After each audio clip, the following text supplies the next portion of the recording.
Once upon a time there were dinosaurs, and they all died, and over the years their corpses were under pressure just like Queen, and the temperature was rising just like it was for the weather girls. But instead of splitting families into a reigning man, this pressure and temperature increase caused a change in chemical composition, forming oil.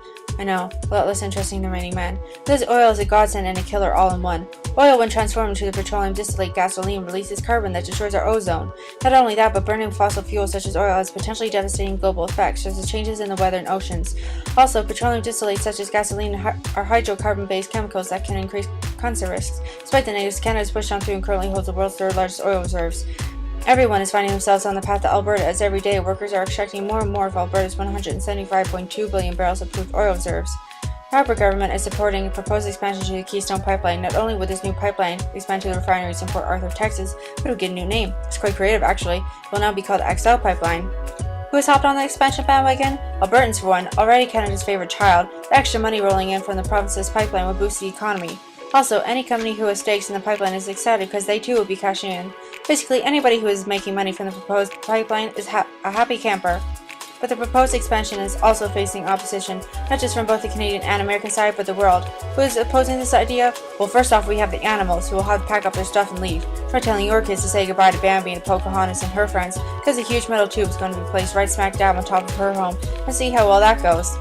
Also, there's the not politically correct granolas and hippies who are rolling out of their hay beds to protest, and the other oil-producing countries whom are furious because they will probably have to resort to kidnapping people to have enough workers to keep up with the Great White North and the land of McDonald's. As well, there is Nebraskans, who are seeking revenge against the surveyors and drafters whom decided it would be a brilliant idea to place a pipeline directly in the middle of their sandhills, one of the United States' largest and most delicate ecosystems. And last but not least, we have the mighty environmentalists. Elizabeth May's men and women alike are forcing the project to be stalled.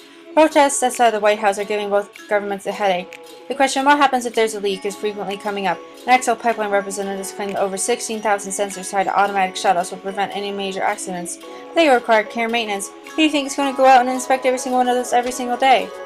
Every day, the conservative XL pipeline project managers are turning off their hearing aids to the dangers of the project. It seems they believe the project to be foolproof. They also seem to be forgetting the Titanic was called indestructible as well. Why not build a nice couple wind farms or start investing more into the solar energy sector? Renewable energy is the energy of tomorrow, whereas oil might not even make it through the night. But no, Canada is in too deep. The political pressure to rise through the recession and show the world the comeback of the century is too strong. The Harper government keeps on coming back to the same old argument that the pipelines will boost the economy and generate more money for the country. But what's the sense in having money if you're going to destroy the planet you want to spend it on?